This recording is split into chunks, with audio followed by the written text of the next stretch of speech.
Energy frequency के proportion होता है। हाँ, थर्ड ये बहुत इंपॉर्टेंट पॉइंट है कि एनर्जी जो होगा फोटोन का या energy of quantum will be directly proportional to frequency of radiation. ठीक है, रेडिएशन के फ्रीक्वेंसी का डायरेक्टली प्रोपोर्शनल होगा। तो यहाँ से एनर्जी ऑफ क्वांटम को हम लोग ई से डिनोट करते हैं। ठीक है, एनर्जी ऑफ क्वांटम ई से डिनोट हुआ और e will be directly proportional to frequency. Frequency को हम लोग न्यू से डिनोट करते हैं। तो energy is directly proportional to nu आ गया और यहाँ पे प्रोपोर्शनलिटी साइन हटाए थे तो एक कांस्टेंट आया था एच आया था ना, और ये फॉर्मूला क्या हो गया, एच न्यू हो गया। Energy is equal to H nu. H क्या होता है यहाँ पे बताओ, एच क्या है? Planck's constant. Planck's constant. इसका वैल्यू बताए थे तुम लोगों को, कितना था value? 6.626 into 10 to the power minus 34 joule second। हाँ, 6.626 10 to the power minus 34 joule second. ठीक है, इसका दूसरा फॉर्मूला हम लोग देखो ये वाला पढ़े होगे, C is equal to frequency into lambda, बताए थे ना। ये सबसे पहला क्लास में जो ये रिलेशन बताया था। C था स्पीड ऑफ लाइट, न्यू था फ्रीक्वेंसी और लेमडा था वेवलेंथ। तो अगर मान लो रेडिएशन का तुमको स्पीड नहीं दिया हुआ है तो उसको क्या एज्यूम करोगे, वो कौन से स्पीड से मूव करता है? वो लाइट के स्पीड से ही चलता है। तो लाइट का स्पीड सी का स्पीड, लाइट का स्पीड कितना होता है पता है? 3 into 10 to the power 8 meter per second। हाँ, 3 into 10 to the power 8 metre पर सेकंड। ये स्पीड ऑफ लाइट है, उसको सी से डिनोट करते हैं हम लोग। तो यहाँ से न्यू क्या आ गया, सी बाय लेमडा आ गया ना। तो इसको वहां पे पुट करोगे तो energy is equal to H nu था, न्यू के जगह पे हम लोग सी बाय लेमडा पुट करेंगे तो ये क्या आ गया, H into C by lambda. ये एनर्जी हो गया। तो एनर्जी का एक फॉर्मूला तो एच न्यू हो गया और दूसरा formula energy is equal to H C by lambda. ठीक है, ये वेवलेंथ के टर्म में है और वो फ्रीक्वेंसी के टर्म में है। ये दूसरा फॉर्मूला। ठीक है, तो मेनली कैलकुलेशन में ये दो फॉर्मूला से निकल जाएगा। एक और लास्ट पॉइंट लिखाए थे कि एनर्जी एब्जॉर्ब या रेडिएट जब भी होगा तो ये हमेशा होल नंबर में होगा। ठीक है, मतलब ये डेसिमल में कभी भी नहीं आ सकता है। ये बताए थे ना लास्ट क्लास में कि एन का वैल्यू जो होगा यहाँ पे हमेशा होल नंबर होगा। होल नंबर मतलब 1 2 3 4 5 अप टू एटसेट्रा, ये हमेशा होल नंबर में रहेगा। ये डेसिमल में कभी भी नहीं रह सकता। ऐसा 1.5 या फिर 2.5 ये ऐसा डेसिमल कभी नहीं आएगा। ठीक है, तो अगर एक से ज्यादा फोटॉन्स होंगे तो उसका एनर्जी कैलकुलेट करोगे तो ये हमेशा, मतलब ये बोला जाता है कि एनर्जी का एक्सचेंज अगर होगा, या तो एब्जॉर्ब हो रहा होगा एनर्जी या तो एमिट हो रहा होगा, तो वो हमेशा एच सी बाय लेमडा के इंटीग्रल मल्टीपल होगा। इंटीग्रल मल्टीपल मतलब पॉजिटिव इंटीजर हम लोग ले रहे हैं तो पॉजिटिव इंटीजर एक्सेप्ट जीरो, ये सारा होल नंबर आ जाएगा।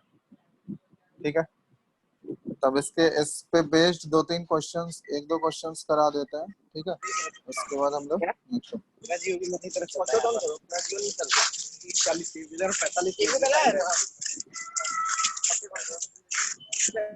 नेक्स्ट किसका ऑडियो म्यूट करो, आवाज आ रहा है। अरे क्लास चल रहा है। अबे मोहित रिकॉर्डिंग करते रहता है। हाँ, रिकॉर्डिंग होते रहता है। हम नहीं कर रहे पे वो कर रहा है। मोहित ऑडियो म्यूट करो। तो जियो से नहीं चलेगा। चलेगा, क्लास पर चलेगा। नहीं चलेगा। चलो, स्क्रीन दिख रहा है ना सबको? Yes Yes sir. sir। चलो एक क्वेश्चन दे रहे हैं, इसमें बनाना। ठीक है, लिखो ए 100 वाट बल्ब, वाट किसका यूनिट होता है बताओ तो? पावर। पावर का फॉर्मूला क्या होता है? वर्क डन के टर्म में क्या था? पावर का फॉर्मूला होता है ना, work done per unit, work done by time, इसी को बोलते हैं ना पावर। ठीक है, तो ये ध्यान रखना, power is equal to work done by time. तो वर्क डन एक्चुअली एनर्जी के फॉर्म में ही होगा, तो इसको हम लोग एनर्जी बाय टाइम भी लिख सकते हैं। तो ये टी जो है ये टाइम है।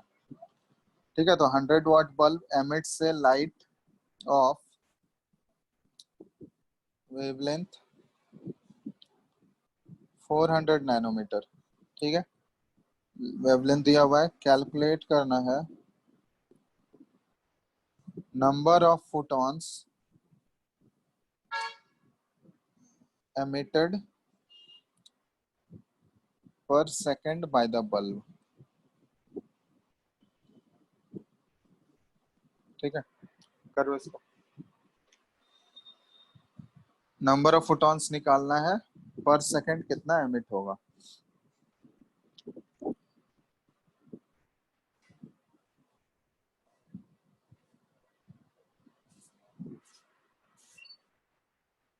प्रोसेसर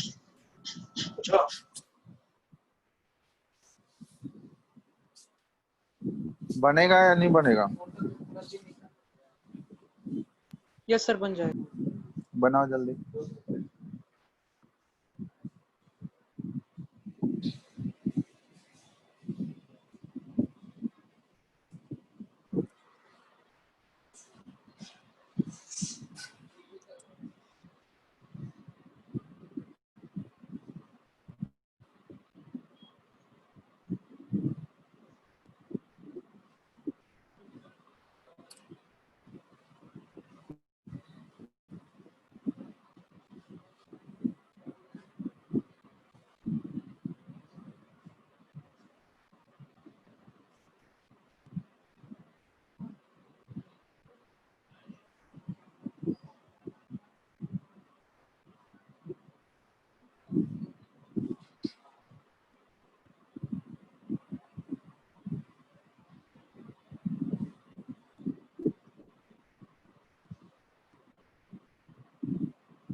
हो गया?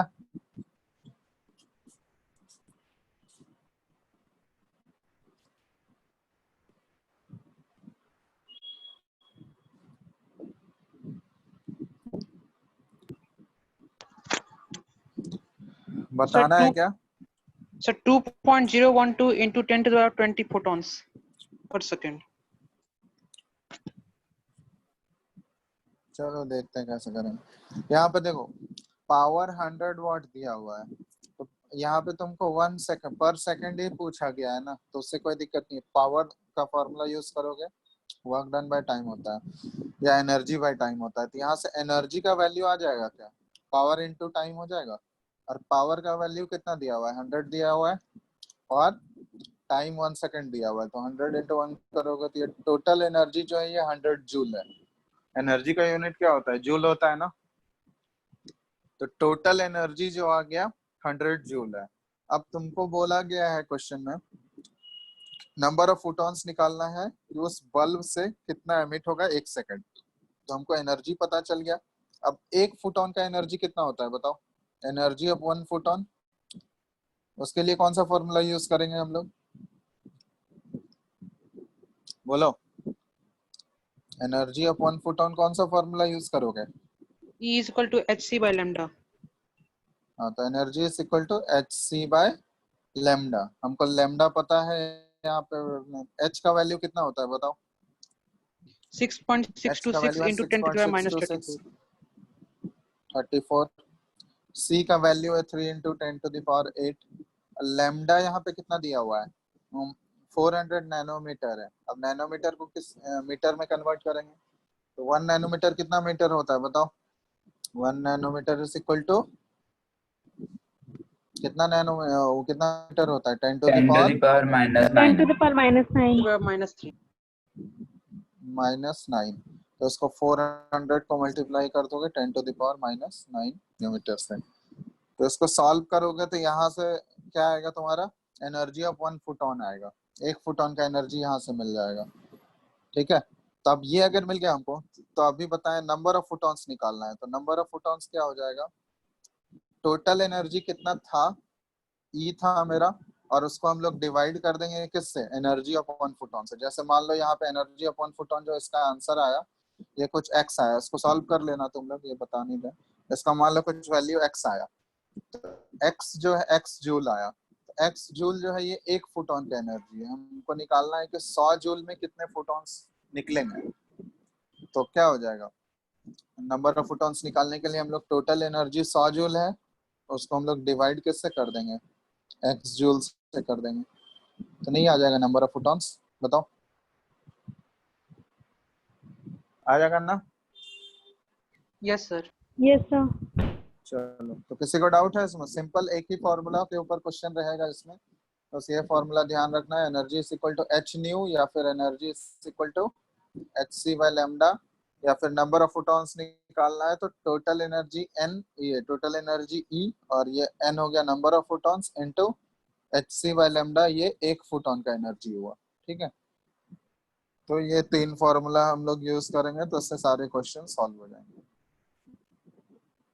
ठीक है, कैलकुलेशन थोड़ा बस यहाँ पे यूनिट का ध्यान रखना है। इसमें हम लोग सारा चीज एक ही यूनिट में रखते हैं, ऐसा नहीं है कि यहाँ पे ये सारा जो वैल्यू था हमारा ये मीटर वाला वैल्यू था ऊपर में, अब लैम्डा हमको वेवलेंथ दिया हुआ था नैनोमीटर में, तो ऐसा नहीं है कि नैनोमीटर में पुट करोगे तो वो कैंसिल आउट हो जाएगा, नैनोमीटर को भी हमको मीटर में कन्वर्ट करना होगा, तो सारा एक ही यूनिट में हम लोग कन्वर्ट करते हैं ताकि कैंसिल हो जाए। अलग अलग यूनिट में कभी मल्टीप्लीकेशन या डिवीजन नहीं होता है या फिर एडिशन।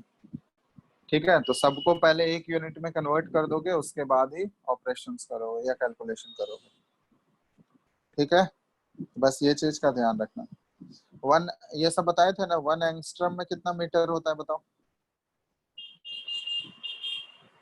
1 एंगस्ट्रम इक्वल टू कितना था, 10 टू द पावर -10। माइनस, ये लिखाए थे ना। हेलो, यस लिखा यस सर। सर। चलो ठीक है, तो ये हो गया, इसमें कोई डाउट नहीं है ना किसी को, बन जाएगा ना नो सर। क्वेश्चन। बस ये फॉर्मूला सिंपल सा फॉर्मूला है, बस वैल्यू याद रखना है। h का वैल्यू होता है 6.626 10 टू द पावर -34 और स्पीड ऑफ लाइट 3 × 10 टू। अब इसी से रिलेटेड है, यहाँ पे एक इफेक्ट होता है, लिखो हेडिंग डालो आप, फोटो इलेक्ट्रिक इफेक्ट। ठीक है, हेडिंग डाल लो फोटो इलेक्ट्रिक इफेक्ट।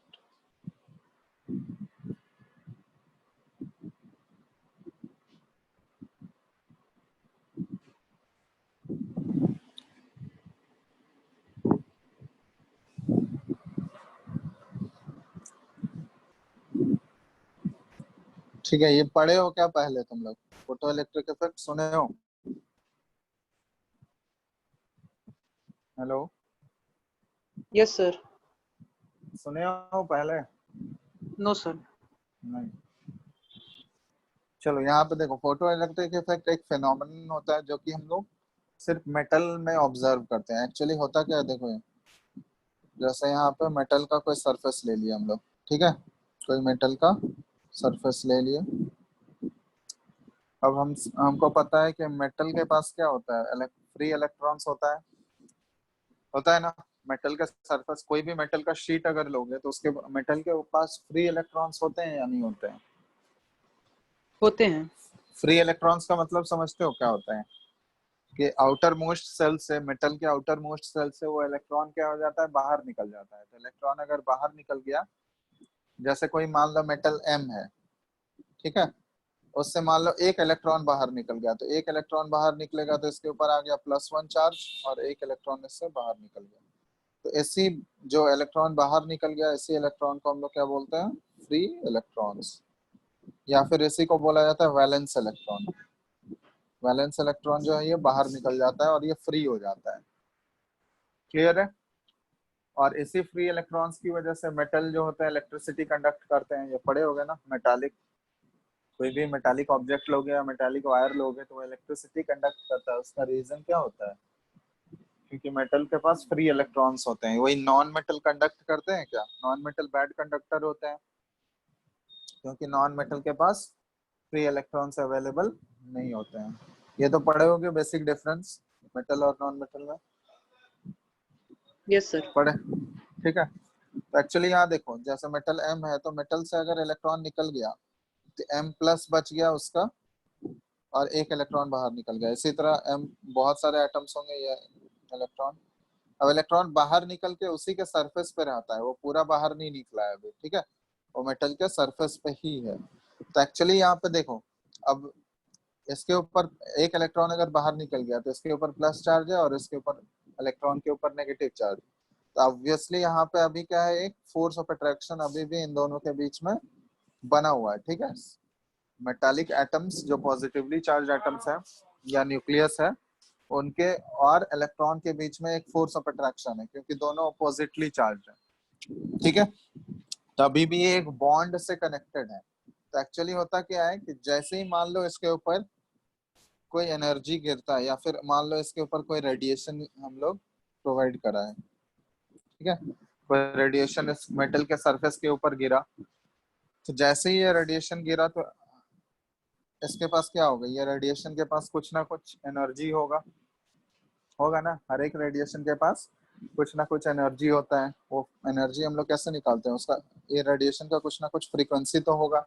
मान लेते हैं इसका फ्रीक्वेंसी न्यू है, तो इसका एनर्जी कैसे निकाल देंगे हम लोग, एच न्यू। तो हर एक रेडिएशन के पास कुछ ना कुछ एनर्जी होता है। अब वो क्या करता है, यहाँ पे देखो फेनोमेनन क्या होता है, अगर इस रेडिएशन का एनर्जी, ठीक है, इसके फोर्स ऑफ अट्रैक्शन या इसका जो बॉन्ड है मेटल और इलेक्ट्रॉन के बीच का जो बॉन्ड है, अगर वो एनर्जी इसके बॉन्ड को अगर ब्रेक कर देगा, ये इलेक्ट्रॉन्स पूरी तरह से क्या हो जाएगा, फ्री हो जाएगा। और इलेक्ट्रॉन्स फ्री होने की वजह से ये क्या करता है, जो एक्स्ट्रा एनर्जी होगा वो एब्जॉर्ब करके ये बाहर निकलने लगता है, मेटल के सरफेस को छोड़ के ये बाहर निकलने लगेगा, इजेक्ट होने लगेगा। तो इसी फेनोमेनन को हम लोग बोलते हैं फोटो इलेक्ट्रिक इफेक्ट। मतलब जैसे मान लो कोई भी रिक्वायर्ड लाइट का रेडिएशन अगर मेटल के सरफेस पे गिरा, स्ट्राइक किया मेटल के सरफेस को, तो जैसे ही वो स्ट्राइक करता है तो वहां से मेटल के सरफेस से इलेक्ट्रॉन्स का इजेक्शन स्टार्ट हो जाता है, और उसी इजेक्शन ऑफ इलेक्ट्रॉन को हम लोग, उसी फेनोमेनन को बोलते हैं फोटो इलेक्ट्रिक इफेक्ट बोलते हैं। बात समझ में आया? तो इसको अगर हम लोग डिफाइन करना चाहें तो डेफिनेशन ऐसे लिख सकते हैं हम लोग कि द फेनोमेनन ऑफ, ठीक है, डेफिनेशन लिख लो साथ में ही, the phenomenon of ejection of electrons from a metallic surface when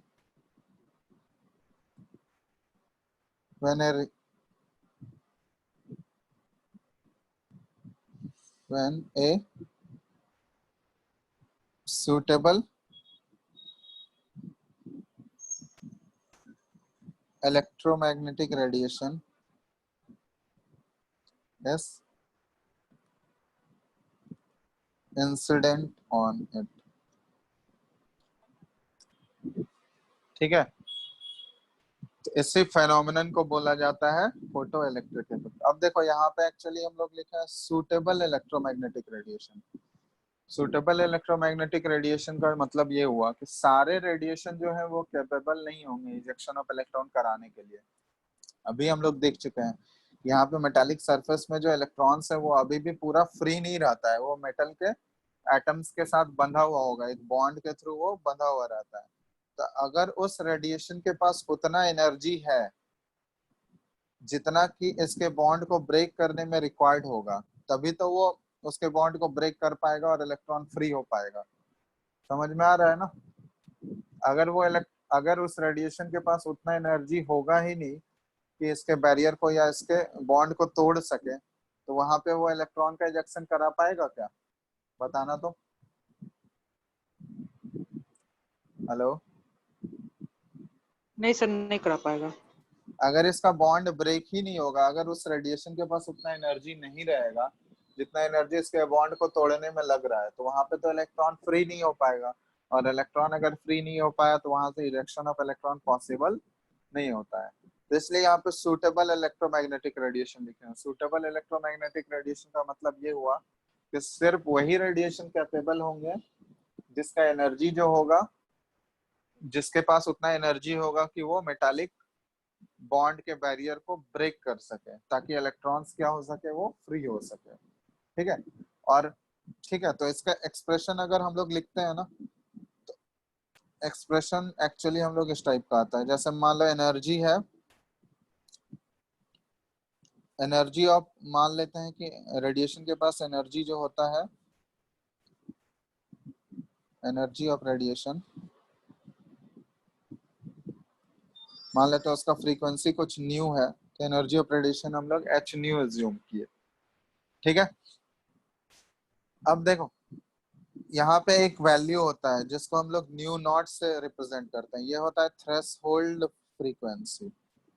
threshold frequency, threshold frequency का ये मतलब हुआ, ये थ्रेशोल्ड फ्रीक्वेंसी जो होता है हर एक मेटल का प्रॉपर्टी होता है कि मिनिमम उतना फ्रीक्वेंसी होना चाहिए लाइट का, तभी वो इजेक्शन ऑफ इलेक्ट्रॉन पॉसिबल होगा। ठीक है, अगर लाइट का फ्रीक्वेंसी या इलेक्ट्रोमैग्नेटिक रेडिएशन का फ्रीक्वेंसी, तो यहाँ पे दो केस ले रहा है। फर्स्ट केस ये ले रहा है कि लाइट का फ्रीक्वेंसी न्यू जो है या फिर रेडिएशन का फ्रीक्वेंसी अगर मेटल के थ्रेशोल्ड फ्रीक्वेंसी से अगर ये कम होगा, इस केस में कोई भी फोटो इलेक्ट्रिक इफेक्ट ऑब्जर्व नहीं होगा। Photo electric effect is not observe. बात समझ में आ रहा है? अगर रेडिएशन का फ्रीक्वेंसी मेटल के थ्रेशोल्ड फ्रीक्वेंसी से कम होगा, ठीक है, वो जो रेडिएशन मेटल के सरफेस पे गिर रहा है, अगर उसका फ्रीक्वेंसी मेटल के थ्रेशोल्ड फ्रीक्वेंसी से कम हुआ, तो वहां पे कोई भी फोटो इलेक्ट्रिक इफेक्ट ऑब्जर्व नहीं होगा, मतलब इजेक्शन ऑफ इलेक्ट्रॉन पॉसिबल नहीं होगा। तो इजेक्शन ऑफ इलेक्ट्रॉन पॉसिबल कराने के लिए मेटल का फ्रीक्वेंसी क्या होना चाहिए, सॉरी ये लाइट का फ्रीक्वेंसी क्या होना चाहिए, मेटल के थ्रेशोल्ड फ्रीक्वेंसी से ज्यादा होना चाहिए। समझ में आ रहा है ना यस सर। कि अगर फोटो इलेक्ट्रिक इफेक्ट होना अगर पॉसिबल होगा, तो उस किस केस में पॉसिबल होगा, ये सेकंड वाला केस। मेटल का फ्रीक्वेंसी ये थ्रेशोल्ड फ्रीक्वेंसी होता है, और उस पर जो रेडिएशन गिर रहा है, उस रेडिएशन का फ्रीक्वेंसी जो होना चाहिए मेटल के फ्रीक्वेंसी से ज्यादा होना चाहिए, तभी इस केस में फोटो इलेक्ट्रिक इफेक्ट ऑब्जर्व होगा। Photo electric effect is observe. ठीक है, तो ये कंडीशन होता है। फोटो इलेक्ट्रिक इफेक्ट अगर कराना है, ये सेकंड कंडीशन फुलफिल होना चाहिए। इसलिए यहाँ पे सूटेबल रेडिएशन लिखे हैं हम लोग कि सारे रेडिएशन जो होते हैं कैपेबल नहीं होते हैं, वही रेडिएशन कैपेबल होंगे जिसका फ्रीक्वेंसी जो होगा मेटल के थ्रेशोल्ड फ्रीक्वेंसी बैरियर को क्रॉस करेगा। तो इसको अगर हम लोग एनर्जी के टर्म में कन्वर्ट करें, तो एनर्जी ऑफ रेडिएशन मान लेते हैं हम लोग एच न्यू है। ठीक है, मेटल वो रेडिएशन का फ्रीक्वेंसी न्यू था, उसको एच से मल्टीप्लाई कर दोगे तो ये एच न्यू आ गया। ठीक है, तो सबसे पहले इसको क्या करना होगा, अगर फोटो इलेक्ट्रिक इफेक्ट कराना है तो इसको पहले मेटल के एनर्जी बैरियर को क्रॉस करना होगा। तो मेटल का एनर्जी बैरियर जो है, इसका थ्रेशोल्ड फ्रीक्वेंसी मेटल का होता है न्यू नॉट। अगर इसको एच से मल्टीप्लाई कर दोगे तो ये आ गया मेटल का थ्रेशोल्ड एनर्जी। ठीक है, ये न्यू नॉट था, थ्रेशोल्ड फ्रीक्वेंसी था मेटल का, उसको अगर एच से मल्टीप्लाई कर दिए तो यहाँ हमको एनर्जी मिल गया, ये हो गया थ्रेशोल्ड एनर्जी हो गया। ठीक है, तो पहले तो इसको क्रॉस करेगा, इसके बैरियर को क्रॉस करेगा, थ्रेशोल्ड एनर्जी वाले बैरियर को। अब उसके बाद उसके बैरियर को क्रॉस करने के बाद जो एक्स्ट्रा एनर्जी बचा, वो एक्स्ट्रा एनर्जी वो कौन एब्जॉर्ब करेगा, वो इलेक्ट्रॉन एब्जॉर्ब करेगा। और इलेक्ट्रॉन एब्जॉर्ब करने से वो क्या करेगा, वो कुछ ना कुछ वेलोसिटी से मेटल के सरफेस को छोड़ के जाने लगेगा, मेटल के सरफेस से कुछ ना कुछ वेलोसिटी से वो निकलने लगेगा। तो अगर उससे निकल रहा है तो उसको हम लोग क्या बोल देंगे, वो किस में कन्वर्ट हो जाएगा, काइनेटिक एनर्जी ऑफ इलेक्ट्रॉन्स में कन्वर्ट हो जाएगा। ठीक है, तो यही एक्सप्रेशन होता है। अगर फोटो इलेक्ट्रिक इफेक्ट ऑब्जर्व हो रहा होगा, फेनोमेनन हो रहा होगा, तो वो जो ये एच न्यू जो है, ये है एनर्जी ऑफ, किसका एनर्जी है ये एच न्यू, बताओ, रेडिएशन का एनर्जी है। एच न्यू जो है ये एनर्जी ऑफ रेडिएशन है, जो रेडिएशन उसके ऊपर गिर रहा है। और एच न्यू नॉट ये मेटल का थ्रेशोल्ड एनर्जी है, मेटल का threshold energy, threshold energy of metal. ठीक है, तो ये रेडिएशन जो है, ये एच न्यू जो एनर्जी ऑफ रेडिएशन है, ये पहले मेटल के थ्रेशोल्ड एनर्जी वाले बैरियर को क्रॉस करेगा। इसको क्रॉस करने के बाद जो एक्स्ट्रा एनर्जी बचेगा इसका, वो एक्स्ट्रा एनर्जी कहाँ पे कन्वर्ट हो जाएगा, इलेक्ट्रॉन के काइनेटिक एनर्जी में कन्वर्ट हो जाएगा।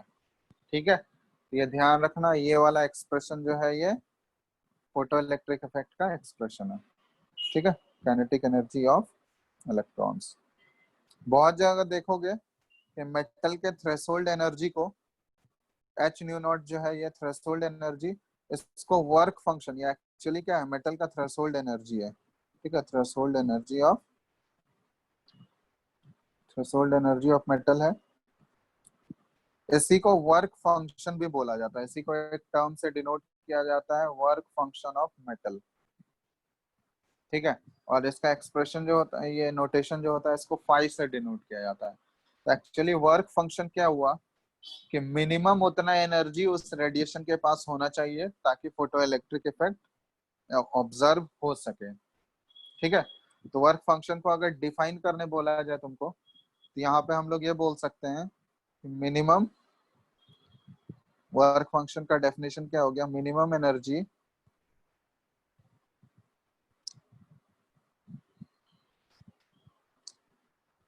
एनर्जी पॉजेस्ड बाय किसके पास, इलेक्ट्रोमैग्नेटिक रेडिएशन, ठीक है। जो रेडिएशन है उसके पास इतना मिनिमम एनर्जी तो होना चाहिए ताकि इलेक्ट्रोमैग्नेटिक रेडिएशन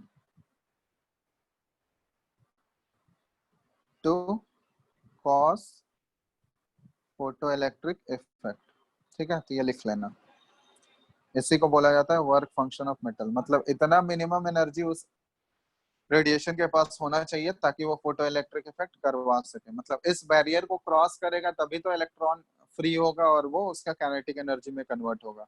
अगर इस बैरियर को क्रॉस ही नहीं कर पाया वो, तो फिर फोटो इलेक्ट्रिक इफेक्ट का कोई फेनोमेनन ऑब्जर्व नहीं कर पाएंगे हम लोग, ठीक है। तो ये चीज ध्यान रखना। तो इसी को बोला जाता है वर्क फंक्शन ऑफ मेटल। और ये वर्क फंक्शन जो मेटल का होगा, ये मेटल टू मेटल वेरी करता है, क्योंकि हर एक मेटल का प्रॉपर्टीज अलग अलग होता है, उनका उनका जो बॉन्डिंग होगा वो अलग अलग होगा, इसलिए हर एक मेटल के केस में एनर्जी डिफरेंट चाहिए होगा। तो वर्क फंक्शन जो होगा, डिफरेंट मेटल का वर्क फंक्शन का वैल्यू जो होगा वो डिफरेंट होगा, ठीक है। तो सारे मेटल का ये ध्यान रखना कि सारे मेटल का ऐसा नहीं है कि सेम ही होता है वर्क फंक्शन, वो हर एक मेटल का, जैसे कॉपर का अगर सरफेस लिए तो उसके केस में वर्क फंक्शन कुछ अलग होगा, वही एल्यूमिनियम का लेंगे तो कुछ अलग होगा, जिंक का लेंगे तो अलग होगा, ठीक है। तो इसको ऐसे भी रिप्रेजेंट किया जाता है, H nu is equal to phi, work function हो गया फाई और plus kinetic energy of electrons, ठीक है। ये मेन एक्सप्रेशन है फोटो इलेक्ट्रिक इफेक्ट का, ठीक है। लिख रहे हो ना इसको, यस सर। कोई डाउट है क्या इसमें, किसी को बताओ।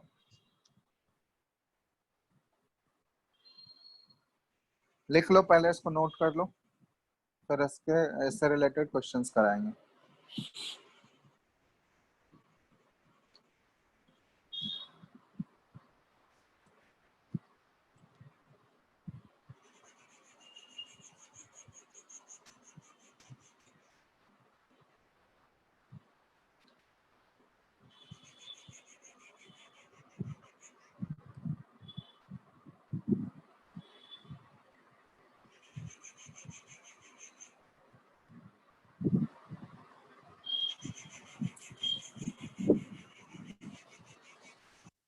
लिख लोगे तो बोलना।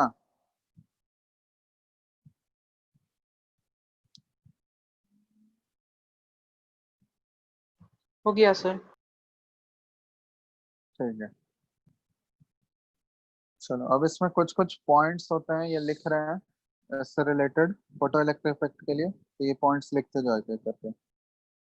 पहला पॉइंट है कि डिफरेंट मेटल्स हैव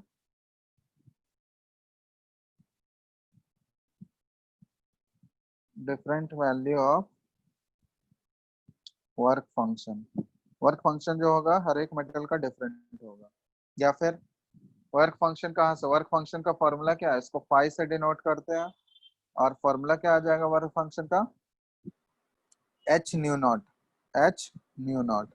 और न्यू नॉट क्या होता है, मेटल का थ्रेशोल्ड फ्रीक्वेंसी, न्यू नॉट क्या हो गया, थ्रेशोल्ड फ्रीक्वेंसी ऑफ मेटल। ठीक है, ये मेटल का थ्रेशोल्ड फ्रीक्वेंसी है, और ये थ्रेशोल्ड फ्रीक्वेंसी का वैल्यू भी क्या होगा, हर एक मेटल का अलग अलग होगा, तभी तो एनर्जी का वैल्यू भी डिफरेंट होगा। ठीक है, तो different metals have different value of work function, या फिर इसको हम लोग दूसरे टर्म में बोल सकते हैं कि different metals have different value of threshold frequency. ठीक है, ये फर्स्ट पॉइंट हो गया। सेकंड पॉइंट लिखना,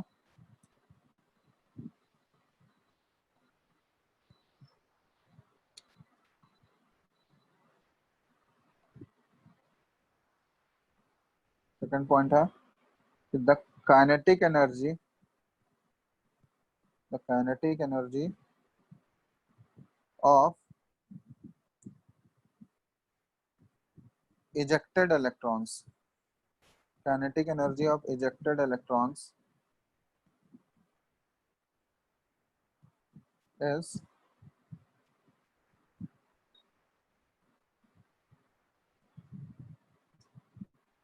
proportional to the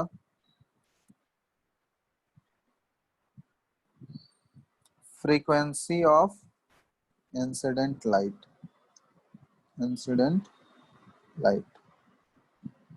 ठीक है, ये बहुत ही इंपॉर्टेंट पॉइंट है कि जो इलेक्ट्रॉन्स इजेक्ट हो रहे हैं, इजेक्टेड इलेक्ट्रॉन्स को हम लोग फोटो इलेक्ट्रॉन्स भी बोलते हैं। जो इलेक्ट्रॉन्स बाहर निकल रहा है ना, इजेक्ट होके बाहर निकल रहा है, जैसे अगर मान लो कोई लाइट का रेडिएशन उसके ऊपर गिरा और वो इलेक्ट्रॉन का इंजेक्शन स्टार्ट हो गया, तो उस इजेक्टेड इलेक्ट्रॉन्स को फोटो इलेक्ट्रॉन्स भी बोला जाता है। तो उस फोटो इलेक्ट्रॉन्स का जो काइनेटिक एनर्जी होगा वो किसके डायरेक्टली प्रोपोर्शनल होगा, किस पे डिपेंड करेगा वो बताओ तो? फ्रीक्वेंसी ऑफ इंसिडेंट लाइट पे डिपेंड करेगा। अगर लाइट का फ्रीक्वेंसी उसके ऊपर जो गिर रहा है वो अगर बढ़ाते जाएंगे हम लोग, ठीक है, तो काइनेटिक एनर्जी भी फोटोन का क्या होते जाएगा, फोटो इलेक्ट्रिक इफेक्ट या काइनेटिक एनर्जी इजेक्टेड इलेक्ट्रॉन्स का वो इंक्रीज होते जाएगा। तो ये ध्यान रखना कि अगर हमको काइनेटिक एनर्जी बढ़ाना है, इजेक्टेड इलेक्ट्रॉन्स का काइनेटिक एनर्जी अगर इंक्रीज करना है, तो उसके लिए हमको क्या बढ़ाना होगा, उस रेडिएशन का फ्रीक्वेंसी बढ़ाना होगा, क्योंकि फ्रीक्वेंसी ऑफ रेडिएशन की वो डायरेक्टली प्रोपोर्शनल है। तो फ्रीक्वेंसी अगर हम लोग बढ़ाते जाए इंसिडेंट लाइट का, तो काइनेटिक एनर्जी भी इजेक्टेड इलेक्ट्रॉन्स का बढ़ते जाएगा। ठीक है, तो ये बहुत इंपॉर्टेंट पॉइंट है। ये इंटेंसिटी पे डिपेंड नहीं करता है काइनेटिक एनर्जी। नेक्स्ट पॉइंट लिख लेना, kinetic energy does not depend on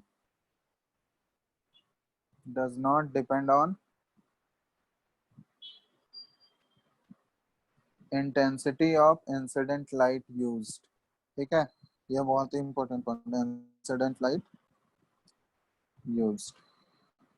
kinetic energy सिर्फ और सिर्फ उसके फ्रीक्वेंसी पे डिपेंड करेगा, उसके इंटेंसिटी पे डिपेंड नहीं करता है। ठीक है, इजेक्टेड इलेक्ट्रॉन्स का जो काइनेटिक एनर्जी होगा सिर्फ और सिर्फ फ्रीक्वेंसी पे डिपेंड करता है लाइट के, वो उसके इंटेंसिटी पे डिपेंड नहीं करेगा। इंटेंसिटी पे डिपेंड कौन करता है, number of photo electrons emitted. ठीक है, तो कितना नंबर ऑफ फोटो इलेक्ट्रॉन्स निकल रहा है, 2 इलेक्ट्रॉन निकल रहा है या 3 इलेक्ट्रॉन निकल रहा है या 5 इलेक्ट्रॉन या 10 इलेक्ट्रॉन, अगर नंबर ऑफ फोटो इलेक्ट्रॉन्स हमको बढ़ाना है तो वो इंटेंसिटी ऑफ लाइट के ऊपर डिपेंड करता है, क्योंकि इंटेंसिटी अगर लाइट का बढ़ाते जाओगे तो नंबर ऑफ इलेक्ट्रॉन्स बढ़ जाएगा, नंबर ऑफ इलेक्ट्रॉन्स जितना इजेक्ट हो रहा है वो बढ़ जाएगा। ठीक है, उसके काइनेटिक एनर्जी पे वो फर्क नहीं पड़ेगा, इंटेंसिटी बढ़ाने से नंबर ऑफ फोटो इलेक्ट्रॉन्स बढ़ जाता है। ठीक है, तो the number of ejected electrons,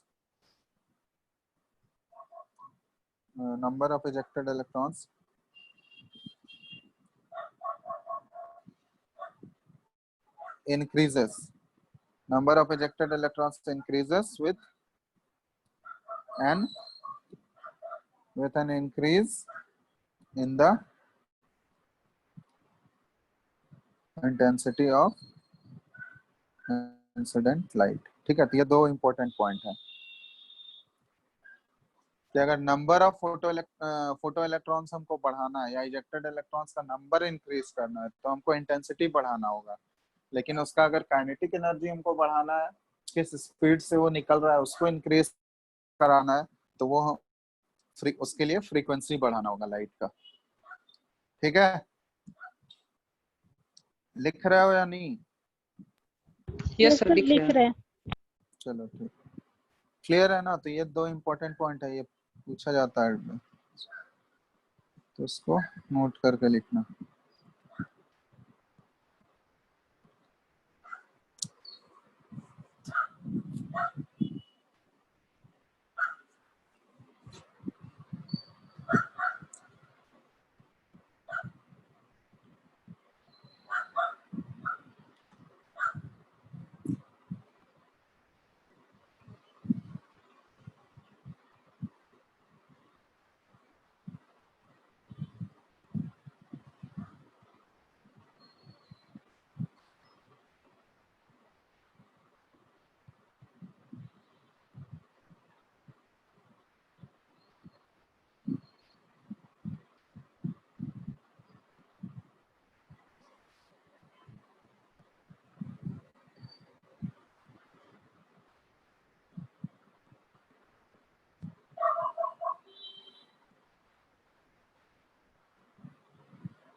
हो गया?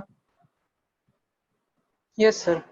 चलो, यहाँ तक अगर हो गया तो इसमें एक और टर्म होता है, ये स्टॉपिंग पोटेंशियल। ठीक है, जिसमें फोटो इलेक्ट्रिक इफेक्ट से ही रिलेटेड है। स्टॉपिंग पोटेंशियल, स्टॉपिंग पोटेंशियल को हम लोग V नॉट से रिप्रेजेंट करते हैं। ये स्टॉपिंग पोटेंशियल, तो इसका मतलब क्या हुआ? स्टॉपिंग नाम से ही पता चल रहा है कि स्टॉप कर रहे हैं। अब ये फोटो इलेक्ट्रिक इफेक्ट से रिलेटेड है, मतलब किसको स्टॉप कर रहे हैं हम लोग? फोटो इलेक्ट्रिक इफेक्ट को हम लोग स्टॉप कर रहे हैं, उसके फिनोमेनन को रोक रहे हैं। तो इसका मतलब ये हुआ कि हमको पोटेंशियल कितना अप्लाई करना पड़ेगा। जैसे मान लो किसी मेटल के सरफेस से इजेक्शन हो रहा है, फोटो इलेक्ट्रिक इफेक्ट हो रहा है उस मेटल के सरफेस से, मतलब इलेक्ट्रॉन्स उससे बाहर निकल रहे हैं, तो वहां पे हम लोग कितना पोटेंशियल अप्लाई कर दें अपोजिट डायरेक्शन में, ताकि वो इलेक्ट्रॉन्स का इजेक्शन बिल्कुल स्टॉप हो जाए। इलेक्ट्रॉन्स के इजेक्शन को रोकने के लिए हमको कितना पोटेंशियल अप्लाई करना होगा, उसी पोटेंशियल को बोला जाता है स्टॉपिंग पोटेंशियल। ठीक है, तो इसको हम लोग ऐसे लिख सकते हैं, it is defined as, definition लिख लो पहले, defined as the potential required to stop the ejection of electrons from a metallic surface।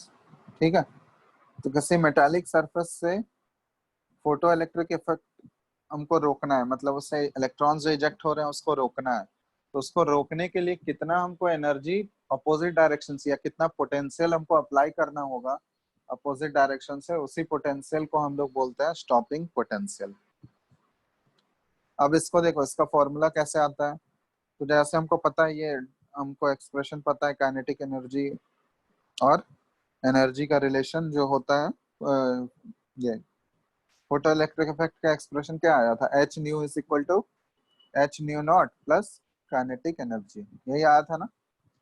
अब देखो, स्टॉपिंग पोटेंशियल का मतलब क्या हुआ कि हमको इलेक्ट्रॉन्स का इजेक्शन बिल्कुल रोक देना है। हमको अपोजिट डायरेक्शन में कितना अप्लाई करना होगा एनर्जी या पोटेंशियल, कितना अप्लाई करना होगा ताकि इलेक्ट्रॉन्स बाहर नहीं निकल पाए। तो इलेक्ट्रॉन्स बाहर नहीं निकल पाए मतलब उसका हमको काइनेटिक एनर्जी बिल्कुल जीरो कर देना है। यही मतलब हुआ ना कि इलेक्ट्रॉन्स नहीं निकलने दे रहे हैं बाहर, तो मतलब उसका काइनेटिक एनर्जी अगर हम जीरो कर दे, काइनेटिक एनर्जी का फॉर्मूला तो पढ़े होगे ना? काइनेटिक एनर्जी क्या होता है? हाफ mv² होता है। ये एक्सप्रेशन तो पढ़े होगे, ये फॉर्मूला पढ़े हो ना काइनेटिक एनर्जी का? Kinetic yes energy is sir. Equal to half yes mv²। यहाँ पे m जो होता है मास होता है, और v होता है वेलोसिटी या स्पीड। तो यहाँ पे इलेक्ट्रॉन के टर्म में अगर बात करेंगे तो मास ऑफ इलेक्ट्रॉन लेना होगा और क्या होगा? वेलोसिटी लेना होगा। तो अगर यहाँ पे वेलोसिटी हम लोग जीरो कर दें, v का वैल्यू अगर जीरो कर दोगे तो काइनेटिक एनर्जी भी क्या हो जाएगा? जीरो हो जाएगा। ठीक है, तो वही चीज कर रहे हैं। स्टॉपिंग पोटेंशियल का मतलब क्या हुआ कि अपोजिट डायरेक्शन से हम लोग कितना उसके ऊपर पोटेंशियल अप्लाई कर दें ताकि इलेक्ट्रॉन्स बाहर ही नहीं निकल पाए। मतलब इलेक्ट्रॉन्स अगर बाहर नहीं निकल पाएगा तो वेलोसिटी क्या हो जाएगा? उसका जीरो कर दें हमको वेलोसिटी। ठीक है, तो वेलोसिटी जीरो करने में जितना एनर्जी लगेगा वो किसके इक्वल हो जाएगा? काइनेटिक एनर्जी के इक्वल होगा। काइनेटिक एनर्जी मतलब उस एनर्जी से वो इलेक्ट्रॉन बाहर निकल रहा था। अब उतना ही एनर्जी अगर हम लोग अपोजिट डायरेक्शन से लगा दें तो वो इलेक्ट्रॉन बाहर निकल पाएगा क्या? बताना तो। No sir. No, sir. नहीं निकल पाएगा। और इलेक्ट्रॉन अगर बाहर नहीं निकल पाया तो उसी को हम लोग क्या बोलते हैं? स्टॉपिंग पोटेंशियल, या हम लोग फोटो इलेक्ट्रॉन्स के इजेक्शन को स्टॉप कर दिए। ठीक है, तो ये जो स्टॉपिंग पोटेंशियल का वैल्यू जो होता है ना, स्टॉपिंग पोटेंशियल का फॉर्मूला जो आता है, ये रिलेशन जो हम निकालते हैं, काइनेटिक एनर्जी, वो एनर्जी जो होगा, स्टॉपिंग पोटेंशियल होता है वी नॉट। ठीक है, और इसमें पढ़े होगे इसका एनर्जी जो हम लोग निकालते हैं, तो चार्ज से अगर इसको मल्टीप्लाई कर दोगे, Q इंटू वी अगर हम लोग करते हैं, तो यही एनर्जी देता था। ये तुम लोग करंट इलेक्ट्रिसिटी में पढ़े होगे क्लास 10th वाले चैप्टर में। अगर हम लोग पोटेंशियल को Q से, चार्ज से अगर मल्टीप्लाई कर देते थे तो यही एनर्जी देता था क्या? एनर्जी का फॉर्मूला यही था, चार्ज इंटू पोटेंशियल। याद है कुछ? Yes, sir. ठीक है, तो Q इंटू वी हम लोग कर देते थे तो वो एनर्जी आता था। अब यहाँ पे देखो, चार्ज जो है ये किसके टर्म में बात कर रहे हैं हम लोग? इलेक्ट्रॉन्स के इजेक्शन को ही रोक रहे हैं ना। यहाँ पे चार्ज क्या है? चार्ज ऑब्जेक्ट कौन सा है? चार्ज पार्टिकल यहाँ पे तो इलेक्ट्रॉन ही है, तो हमको चार्ज जो लेना होगा वो इलेक्ट्रॉन का ही चार्ज लेना होगा। तो चार्ज ऑफ इलेक्ट्रॉन हम लोग क्या लिखते हैं? ई से डिनोट करते हैं। इलेक्ट्रॉन का चार्ज हम लोग स्मॉल ई से डिनोट करते हैं। और वी हमको कौन सा लेना होगा? ये स्टॉपिंग पोटेंशियल वाला वैल्यू। तो स्टॉपिंग पोटेंशियल हम लोग वी नॉट से डिनोट करते हैं। तो यहाँ से एनर्जी क्या आ गया? E into V naught. ठीक है, और यही एनर्जी किसके इक्वल होगा? काइनेटिक एनर्जी के इक्वल हो जाएगा। मतलब काइनेटिक एनर्जी के इक्वल इतना एनर्जी अगर हम लोग अपोजिट डायरेक्शन से अप्लाई कर दें तो वो इजेक्शन ऑफ इलेक्ट्रॉन बिल्कुल स्टॉप हो जाएगा। मतलब फोटो इलेक्ट्रिक इफेक्ट जो है वो बंद हो जाएगा, इलेक्ट्रॉन बाहर नहीं निकल पाएगा। तो यही रिलेशन आ जाता है कि kinetic energy is equal to E V naught. और ई का वैल्यू कितना होता है? चार्ज ऑन वन इलेक्ट्रॉन हमको पता है, एक इलेक्ट्रॉन के ऊपर चार्ज ये बता चुके हैं, 1.6 इंटू 10⁻⁻19 कूलम। ये होता है, बताया था Yes, ना sir. फर्स्ट क्लास में ही बताए थे Yes, कि sir. एक इलेक्ट्रॉन के ऊपर चार्ज कितना होता है? 1.6 इंटू 10⁻⁻19 कूलम। ये माइनस साइन होता है क्योंकि इलेक्ट्रॉन नेगेटिवली चार्ज है। हम लोग सिर्फ यहाँ मैग्नीट्यूड की बात कर रहे हैं, तो मैग्नीट्यूड कितना हो जाएगा? 1.6 इंटू 10⁻⁻19 कूलम। तो ये एक्सप्रेशन आ गया, काइनेटिक एनर्जी और स्टॉपिंग पोटेंशियल में ये रिलेशन होता है। ठीक है, तो ये लिख लो पहले।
हो गया क्या?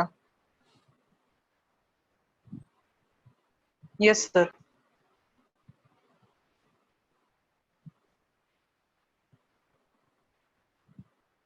हो गया तो बोलो, क्वेश्चंस कराएंगे इसके Yes, ऊपर। sir. हो गया. यस सर, हो गया। ठीक है,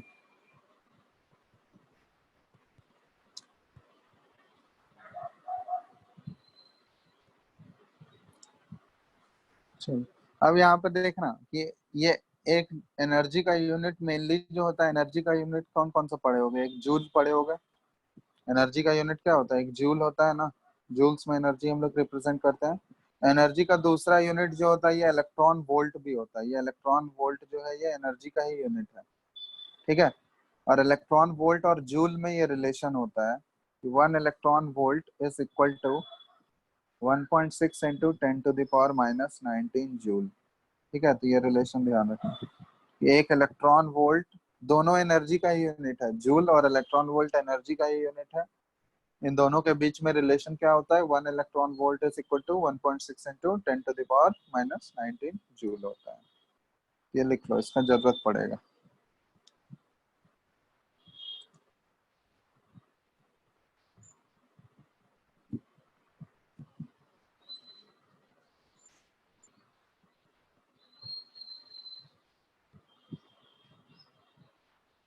ठीक है, तो एक क्वेश्चन दे रहा है, इसको बनाओ।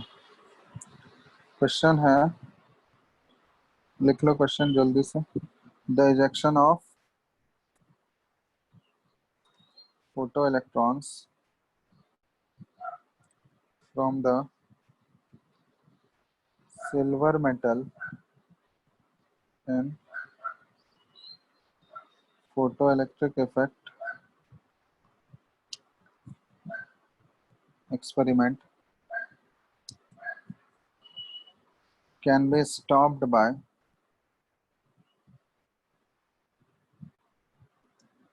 applying the voltage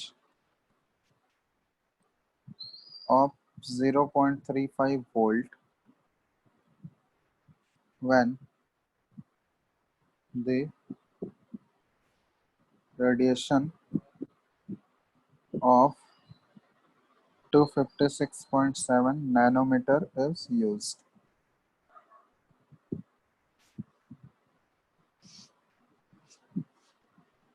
Calculate the work function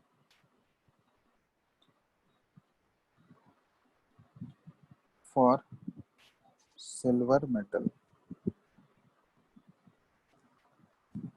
ठीक है, इसको कैलकुलेट करना है। चलो बनाओ।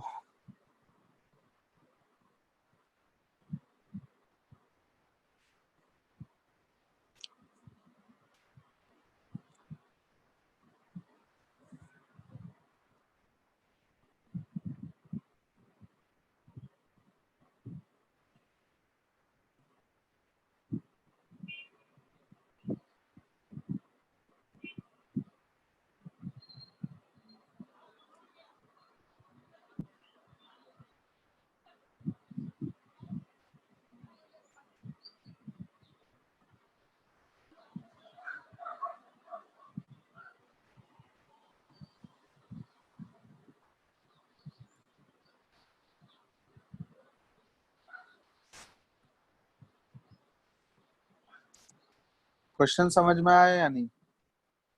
Yes sir. मतलब यहाँ पे 0.35 वोल्ट जो दिया हुआ है, ये किसका वैल्यू दिया हुआ है? स्टॉपिंग पोटेंशियल का वैल्यू दिया हुआ है, वी नॉट ही दिया हुआ है ना। 0.35 वोल्ट या स्टॉपिंग पोटेंशियल दिया हुआ है तुमको, ठीक है। और उस लाइट का रेडिएशन दिया हुआ है हमको कि 256.7 नैनोमीटर यूज हो रहा है। तो अगर स्टॉपिंग पोटेंशियल दिया हुआ है तो यहाँ से काइनेटिक एनर्जी हमको मिल गया। काइनेटिक एनर्जी और स्टॉपिंग पोटेंशियल में क्या रिलेशन था बताओ?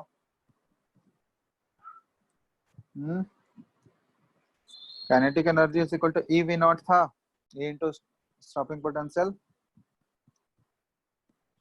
Hello, Yes, sir. Yes sir.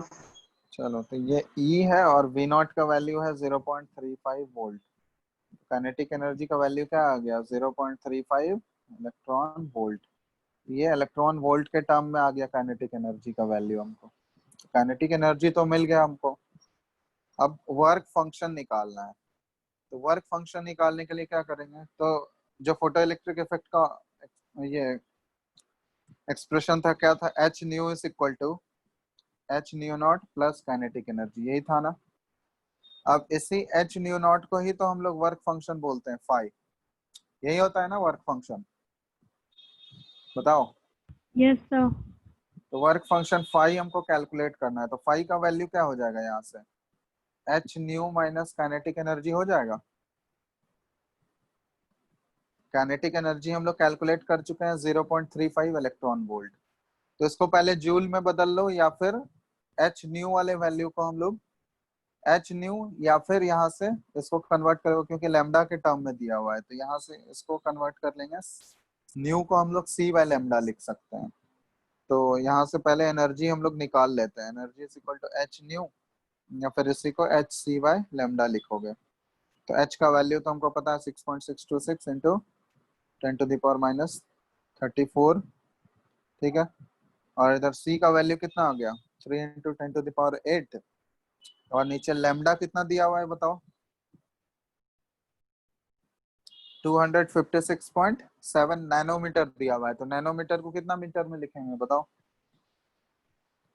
10 to the power -9. into 10 to the power -9.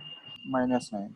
तो यहाँ से जो तुम्हारा फॉर्मूला ये वैल्यू पुट करोगे, ये वैल्यू जो एनर्जी का वैल्यू आएगा ये यूनिट क्या होगा इसका बताओ तो, ये कौन से यूनिट में आएगा, इसका यूनिट क्या होगा, जूल।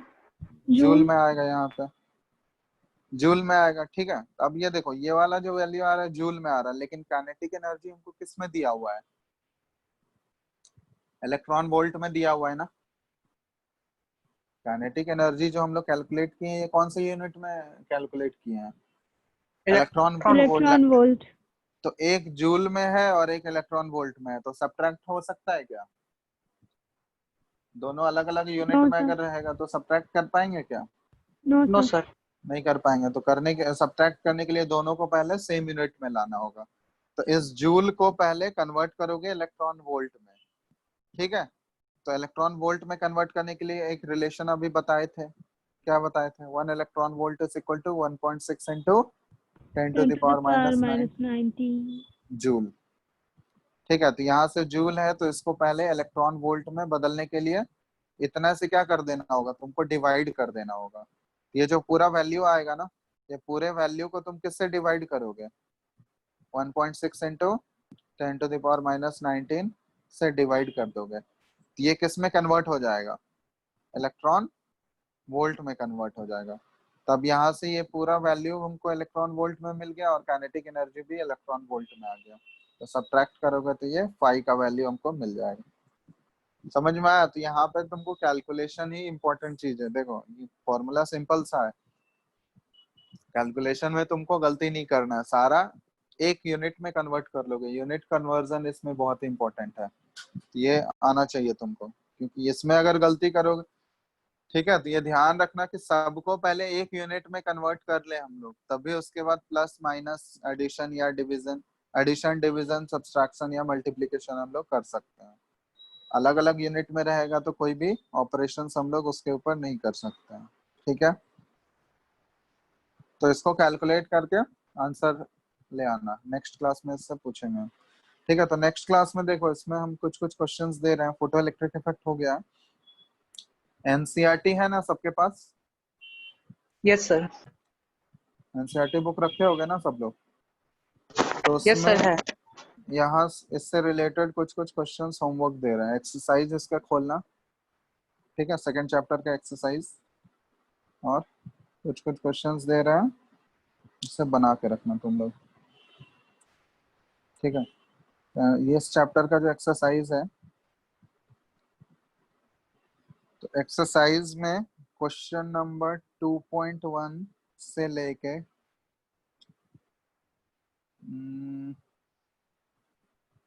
2.1 से लेके 2.12 तक, ठीक है। ये फर्स्ट होगा 2.1 से 2.12 तक, ये तुम्हारा वो प्लैंक्स क्वांटम थ्योरी तक बेस्ड है, ठीक है। उसके बाद और भी दे रहा है, यहाँ तक ये तो कर ही लेना। उसके बाद आगे है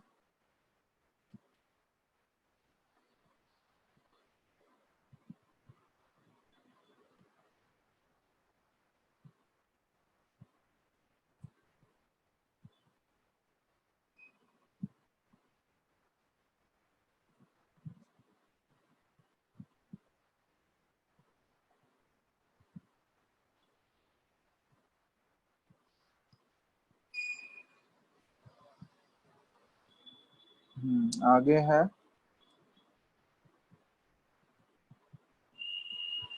2.42, 2.43, 44, 46, 2.47, 2.48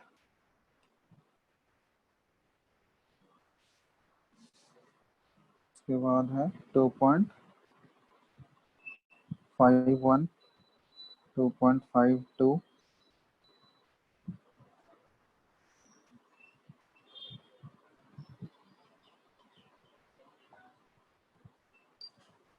53 तो करा ही दिया।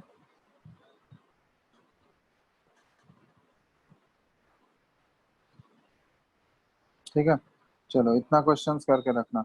2.1 से 2.12 तक ये पूरा इधर, और उसके अलावा 2.42 43 45 46 ये सारे क्वेश्चंस।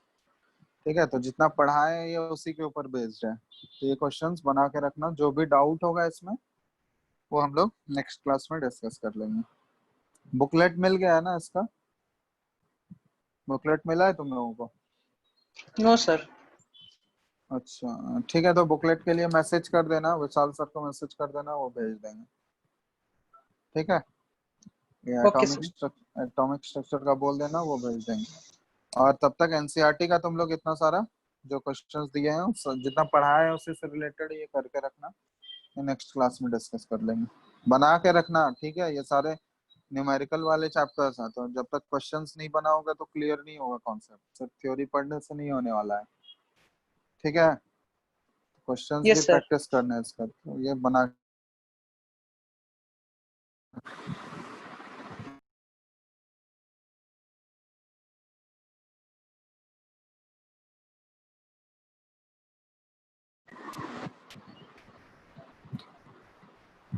हेलो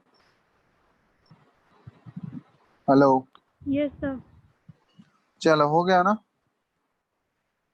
ठीक है, तो इतना बना के रखना तुम लोग। नेक्स्ट क्लास में नोट कर लियो ना कौन कौन सा क्वेश्चन दिए हैं। Yes, sir. चलो ठीक है, फिर एंड कर रहे हैं, बाकी नेक्स्ट क्लास में देखेंगे। ठीक है, Okay, thank you, sir. ठीक है, thank you।